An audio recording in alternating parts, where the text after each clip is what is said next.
കേരളത്തിന്റെ സാമൂഹ്യ രാഷ്ട്രീയ ചരിത്രത്തിൽ സുപ്രധാന ഇടം നേടിയ മലപ്പുറം ജില്ല രൂപം കൊണ്ടിട്ട് അരനൂറ്റാണ്ട് പൂർത്തിയാവുകയാണ്.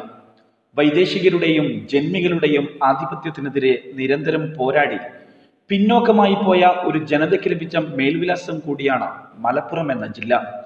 വർഷങ്ങൾ നീണ്ട മുറവിളികൾക്കൊടുവിലാണ് EMSന്റെ നേതൃത്വത്തിലുള്ള സപ്തകക്ഷി സർക്കാർ മലപ്പുറം ജില്ല പ്രഖ്യാപിച്ചത്.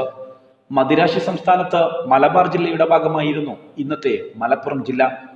1956 ഐക്യകേരളം പിറന്നപ്പോൾ മലബാർ ജില്ല 3ആയി വിഭജിക്കപ്പെട്ടു. ഇതോടെ മലപ്പുറം പ്രദേശം കോഴിക്കോട്, പാലക്കാട് ജില്ലകളുടെ ഭാഗമായി മാറി. 1.5 നൂറ്റാണ്ട് നീണ്ട അധിനിവേശ വിരുദ്ധ പോരാട്ടങ്ങളുടെ ചരിത്രമുള്ള നാടാണ് മലപ്പുറം. ബ്രിട്ടീഷ് ഭരണത്തിന്റെ ആരംഭത്തിൽ ബോംബെ പ്രൊവിൻസിന്റെ ഭാഗമായിരുന്നു ഈ പ്രദേശം. വൈദേശിക ആധിപത്യത്തിനെതിരായ പോരാട്ടം മാത്രം അജണ്ടയാക്കി ഒരു ജനത നിലയുറപ്പിച്ചപ്പോൾ സ്വാഭാവികമായി അവരുടെ പ്രദേശം പിന്നോക്കമായി. വല്ലാതെ പിറകിലായി പോയ ഈ പ്രദേശത്തിന്റെ വികസനം ലക്ഷ്യം വെച്ചാണ് മലപ്പുറം ജില്ല വേണമെന്ന ആവശ്യം ഉയർന്നത്. വർഷങ്ങൾ നീണ്ട പ്രക്ഷോഭങ്ങൾക്കും വിവാദങ്ങൾക്കും ശേഷം 1969 ജൂൺ 16 മലപ്പുറം ജില്ല യാഥാർത്ഥ്യമായി. കോഴിക്കോട് ജില്ലയുടെ ഭാഗമായിരുന്ന ഏറനാട്, തിരൂർ താലൂക്കുകളും പാലക്കാട് ജില്ലയുടെ ഭാഗമായിരുന്ന പൊന്നാനി, പെരിന്തൽമണ്ണ താലൂക്കുകളും ചേർത്താണ് മലപ്പുറം ജില്ല രൂപീകരിക്കുന്നത്. 1969 രൂപീകരിച്ചതാണെങ്കിലും കേരളത്തിൽ ഏറ്റവും അധികം ജനസംഖ്യയുള്ള ജില്ലയാണ് മലപ്പുറം. 44 ലക്ഷം ജനങ്ങളുള്ള മലപ്പുറത്ത് ആരോഗ്യ വിദ്യാഭ്യാസ മേഖലയിൽ സർക്കാർ സംവിധാനങ്ങളുടെ വലിയ കുറവുണ്ട്. ജനസംഖ്യാനുപാതികമായി വില്ലേജുകളും താലൂക്കുകളും മലപ്പുറം ജില്ലയിലില്ല. പ്രവാസം കൊണ്ടുവന്ന ക്ഷേമവും പുതിയ തലമുറയുടെ കഠിനാധ്വാനവും അഭിമാനകരമായ ചില നേട്ടങ്ങൾ മലപ്പുറത്തിന് സമ്മാനിച്ചെങ്കിലും പ്രശ്നങ്ങൾ നിരവധിയായിരുന്നു.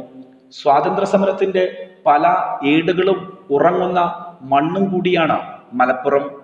വാരിയംകുന്നത്ത് അഹമ്മദ് ഹാജിയുടെയും മമ്പുറം തങ്ങളുടെയും ഒക്കെ നേതൃത്വത്തിൽ വലിയ രീതിയിലുള്ള പ്രക്ഷോഭങ്ങളായിരുന്നു ബ്രിട്ടീഷുകാർക്കെതിരെ മലപ്പുറം ജില്ലയിൽ നടന്നിരുന്നത്. സ്വാതന്ത്ര്യ സമരത്തിന്റെ ഏറ്റവും വലിയ രക്തസാക്ഷിത്വത്തിന്റെ അടയാളമായി നിൽക്കുന്ന വാഗൻ ട്രാജഡിയിലെ അവശിഷ്ടങ്ങളും ഇപ്പോൾ മലപ്പുറം ജില്ലയിൽ കാണാം. എന്നാൽ മറ്റൊരു ജില്ല രൂപീകരിക്കുമ്പോഴും ഉണ്ടാകാത്ത എതിർപ്പാണ് മലപ്പുറം ജില്ല രൂപീകരിക്കുമ്പോൾ ഉണ്ടായത്.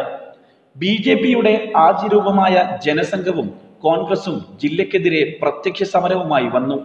ആര്യാടൻ മുഹമ്മദ് ആകട്ടെ മലപ്പുറം കുട്ടി പാകിസ്ഥാൻ ആകുമെന്ന് പറഞ്ഞ് ഉപവാസ സമരവും നടത്തി. കമ്മ്യൂണിസ്റ്റ് പാർട്ടിയും മുസ്ലിം ലീഗും മലപ്പുറം ജില്ലക്കായി വാദിച്ചപ്പോൾ എതിർപ്രചാരണം അതിശക്തമായിരുന്നു. ജനസംഘവും കേളപ്പന്റെ നേതൃത്വത്തിലുള്ള കോൺഗ്രസും എതിർപ്പുമായി തെരുവിലിറങ്ങി. മലപ്പുറം ജില്ല രൂപീകരിച്ചാൽ അത് കുട്ടാനാകുമെന്നായിരുന്നു പ്രചാരണം. അന്ന് DCC സെക്രട്ടറി ആയിരുന്ന ആര്യാടൻ മുഹമ്മദ് ജില്ലാ രൂപീകരണത്തിനെതിരെ ഉപവസിച്ചു. ജില്ല പ്രഖ്യാപിച്ച ദിനത്തിൽ കേളപ്പനും കൂട്ടരും പ്രതിഷേധ ജാഥ നടത്തി. ഉത്തരേന്ത്യയിൽ നിന്നുൾപ്പെടെ നേതാക്കളെ എത്തിച്ചായിരുന്നു ജനസംഘത്തിന്റെ പ്രതിഷേധം. മലപ്പുറം ജില്ലയുടെ 50 ആണ്ട് CPM-ഉം ലീഗുമൊക്കെ ഗംഭീരമായി തന്നെ ആഘോഷിക്കുമ്പോഴും കോൺഗ്രസ് നിശബ്ദമാണ്. ജില്ലക്കെതിരെ സമരം ചെയ്ത ആര്യാടൻ മുഹമ്മദ് നേതാവായി നിൽക്കുമ്പോൾ എങ്ങനെ ആഘോഷിക്കുമെന്നതാണ് കോൺഗ്രസിനെ കുഴക്കുന്ന വൈരുദ്ധ്യം. ഹിന്ദുത്വവാദികൾ മുതൽ ഗാന്ധിയന്മാർ വരെയുള്ളവരുടെ മുൻവിധികളെ അസ്ഥാനത്താക്കിയാണ് മലപ്പുറം 50 ആണ്ട് തികയ്ക്കുന്നത്. News desk, national news.